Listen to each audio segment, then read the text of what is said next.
आपने देखा होगा कि कुछ लोगों को आपसी संबंधों में, चाहे वो प्रेम संबंध हो, लड़का लड़की के आपस के प्रेम संबंध हो, जब व्यक्ति एक पर्सन दोनों में से जो है उसकी याद में जैसे किसी। नमस्कार, जय माता की।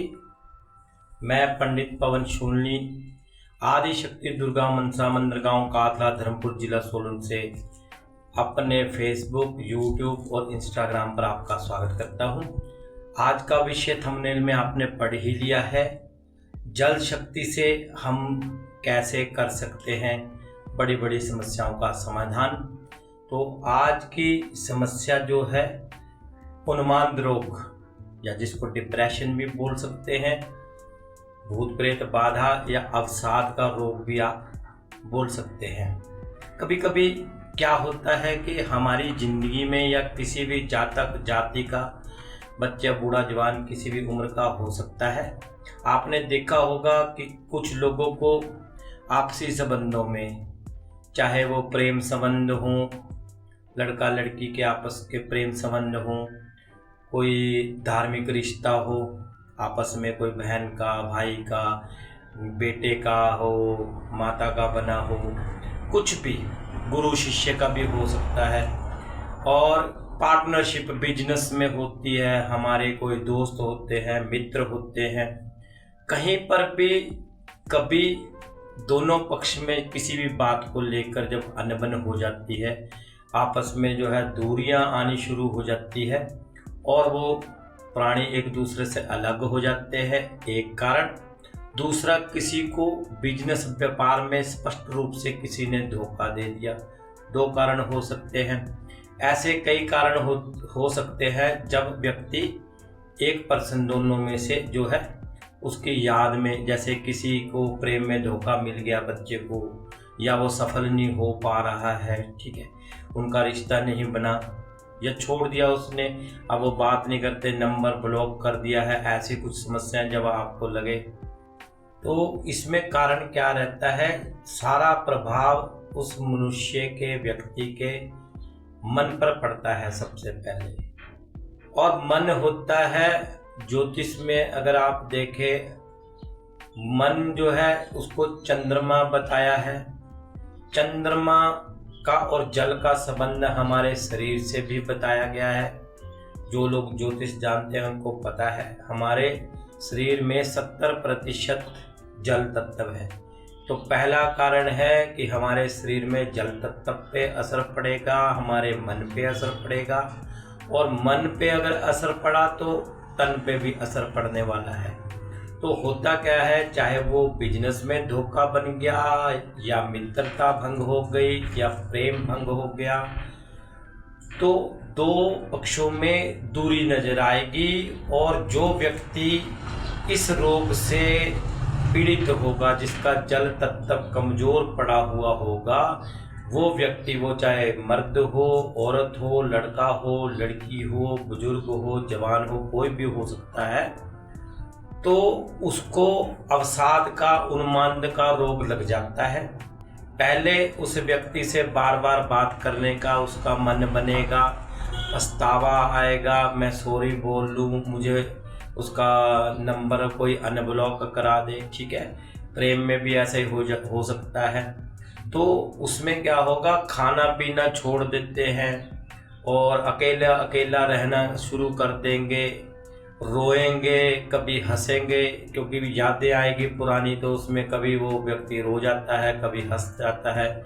खाने में, भूख में कमी, नींद में गड़बड़ हो जाती है, और मानसिक अवसाद, सोच सोच के ओवर थिंकिंग के शिकार बन के वो डिप्रेशन में जाते हैं। उसको हम बोलते हैं उन्माद का रोग, उन्माद का रोग बोलते हैं उसको, या आप पागलपन भी बोल सकते हैं, या प्रेम रोग पीछे कवियों ने बोल रखा है, या आपके साथ षड्यंत्र हो गया, धोखा हो गया, अब आप जो है अवसाद में आ गए हैं, हीन भावना आपके मन में आ गई है।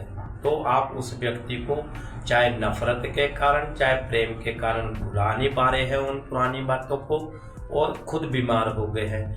अब परिवार वाले जो है, या तो आपको भूत प्रेत पिशाच बाधा से पीड़ित समझ रहे हैं, तो वो दरबारों में जाना शुरू करेंगे, या फिर डॉक्टरों के पास जाएंगे, डॉक्टर आपको दिमाग की दवाइयाँ दे देंगे, उससे आपको जो है और बुरे असर मिलने शुरू हो जाते हैं।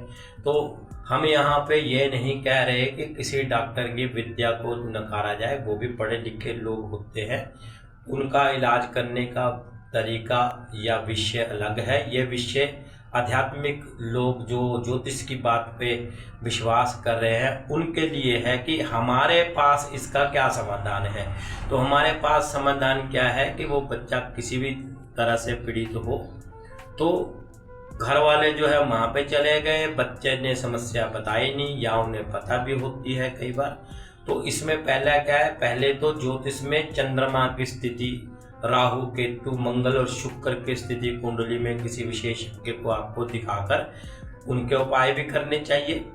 दूसरा, आप इस समस्या को बहुत ही आसानी से उस बच्चे को उस डिप्रेशन से, उन्माद के रोग से बाहर निकाल सकते हैं। उसके मन में जो भी पुराने विचार चल रहे हैं उनको समाप्त किया जा सकता है, उनकी यादों को वहाँ से मिटाया भी जा सकता है, और आपका वो जो भी व्यक्ति है जिसके आप शुभ चिंतक हैं उनको एक खुशनुमा जिंदगी पहले की तरह प्राप्त हो सकती है। ऐसा हमने अपने यहाँ से कई बार प्रयोग करके देखा है। ठीक है, तो आपने करना क्या है, उस व्यक्ति को पहले जो उस दूसरे व्यक्ति जो दूसरा पक्ष है उनके दिए हुए कोई पत्र हो, कोई निशानी हो, ठीक है, कोई फ़ोन नंबर हो, कोई आपके पास चैटिंग हो पड़ी हुई, सबसे पहले उसको जो है डिस्ट्रॉय करना है, उसको ख़त्म करना है, समाप्त कर देना है। अगर आपके पास कोई गिफ्ट पड़े हैं, उपहार है, तो आप बाइज्जत उनको वापस भी कर सकते हैं या कहीं पे उनको विसर्जन कर देना है। आपने पहला काम आप ये करेंगे। ठीक है, दूसरा काम, घर में चाबियों के छल्ले बहुत ज़्यादा इकट्ठे करे हों वो नहीं रखने हैं, ज्योतिष और तंत्र को उपाय बता रहा हूँ। और घर में पुरानी रद्दी, पुराने जूते, कबाड़, ये चीज़ें इकट्ठी नहीं करनी है। उस व्यक्ति से पहले ये सब बातें जो है समाप्त करा देनी है। उसके साथ प्रेम का व्यवहार करें, सबसे पहले प्रेम का व्यवहार करना है, क्योंकि उस व्यक्ति ने जब वो उनके चक्कर में पड़ा होता है तो आप सबको इग्नोर किया था उस व्यक्ति ने। ठीक है, तो आपने उससे प्रेम का व्यवहार करना है। सब लोगों ने जो भी उनके शुभचिंतक है प्रेम से उससे ज़्यादा से ज़्यादा बातें करें और उनकी हाँ में हाँ मिलाते हुए उनको साथ लेके चलें। आपने क्या करना है, जब भी वो व्यक्ति घर से बाहर गया हो कभी और वो जब वापस अपने घर को आता है तो उसको दरवाजे पर ही रोक लेना है। तो एक बर्तन में आप पानी ले लीजिए और उनके घर का कोई व्यक्ति, जैसे ये चाकू मेरे पास अभी उपलब्ध है, तो ऐसा कोई चाकू लेकर उसको गैस पर, हीटर पर, जिसमें भी आप की सुविधा, उसको लाल करना है, गर्म करना है उसको। और उस बच्चे को या उस व्यक्ति को आपने उस व्यक्ति को दरवाजे के पास ही खड़ा कर देना है और मन में बोलना है, जैसे इस चाकू को मैं इस जल में शांत कर रहा हूँ या कर रही हूँ, इसको घुमाना है ऐसे। इसमें आवाज़ आएगी, क्योंकि गर्म चाकू जब ठंडा होगा तो आवाज़ आएगी झस।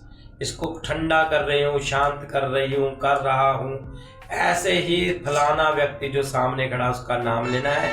इसका फलाने के प्रति अगर नाम पता है, नहीं पता है तो अमुक के प्रति या इस समस्या के प्रति जो भी उन्माद रोग है ऐसे ही शांत हो जाए। जैसे नमन करना है, उसके हाथ में आपने जो है जल दे देना है, 3 बार देना है ऐसे हाथ में। उसको बोलना है अपने मुंह पे छींटे मारने, ऐसे छींटे मारे उसने, मुंह धो लिया। दूसरी बार फिर देना, छींटे मारे, मुंह धो लिया। तीसरी बार फिर दो। थोड़ा सा जल जो है आपने अपने हाथ में बचा लेना है उस लोटे में ऐसे, और यहाँ से उसकी थोड़ा सा कपड़ा नीचे करके छाती पर ऐसे छींटा मार देना है। उसके बाद उसको घर पे अंदर आने को बोलो। आप देखेंगे मंगलवार, वीरवार, शनिवार अगर आप 3-4 बार ये प्रयोग करते हैं, उसका जो स्वभाव है उसको जो है मानसिक शांति मिलेगी और उसको जो है आराम आना शुरू हो जाएगा। तो इसमें थोड़ा समय लगेगा, एकदम से नहीं होगा। और अपने घर में आप गूगल की धुनी सुबह शाम जरूर दें उस व्यक्ति के सामने, और हो सके तो जायफल का उतारा उतारें उसके ऊपर से। 9 बार ऐसे घुमाना है आपने, पैर से लेकर सिर तक, 1 बार उल्टा घुमाना है। और वो कहीं शिवलिंग कहीं स्थापित हो, अगर काले रंग के शिवलिंग कहीं हो, भूरे रंग के हो, तो वहाँ जाके आप उसको चढ़ा के वो वहाँ पे भी प्रार्थना कर सकते हैं। इससे आप देखेंगे कि बच्चे का उन्माद रोग या किसी के लिए जो पागलपन बन रहा है वो ठीक होने शुरू हो जाएगा। आस्ते आस्ते उस व्यक्ति की यादों को वो भुला देगा। दूसरा, कहीं पे घूमने फिरने जरूर लेके जाएं, धार्मिक स्थान पे जा सकते हैं, यात्रा पे, पिकनिक पे आप जा सकते हैं, लेकिन ऐसे व्यक्ति को अकेला नहीं छोड़ना है, क्योंकि इनके मन में जो है गलत गलत विचार, सुसाइड के विचार भी आ जाते हैं, और खाना छोड़ने के विचार, मतलब कि ये अपना खड्डा खुद खोदते खोदते खोदते उस खड्डे में चले जाते हैं, निकलना बड़ा मुश्किल होता है। तो आज की जानकारी यही है कि जल शक्ति से हम कैसे आप ठीक कर सकते हैं, क्योंकि जल जो है वो मेमोरी को स्टोर करने की ताकत रखता है। ये जो कुछ भी हम बोलते हैं उसको स्थिर करके दूसरे के दिमाग में जो है ये क्षमता रखता है कि उस मेमोरी को जो आपने बोला वो रिलीज करेगा, उसके अंदर छोड़ेगा और उसका जो अनुसरण वो करता है। लेकिन बात है एकाग्रता की। आपने इसमें ओम नमो भगवते वासुदेवाय, ओम वरुण देवता है नमः, अपना कुल देवी कुल देवता, जिसका भी आप ध्यान करते तो उसमें कोई खंड पखंड वाली बात नहीं।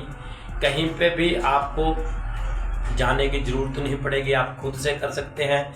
मेरा उद्देश्य सिर्फ जन कल्याण करना है और पाखंड से बचें, अपने सनातन धर्म की जय करते रहें, गौ माता की रक्षा करते रहें, सबका कल्याण हो, इसलिए कोई भी जानकारी छुपाते नहीं। आप करके देखिए, अगर आपको ये रेमेडीज अच्छी लगती है, इससे लाभ आता है, दूसरों को भी बताएं। और मेरा हौसला बढ़ाने के लिए आप जो है चैनल को लाइक, सब्सक्राइब और शेयर जरूर करें। धन्यवाद। जय माता की।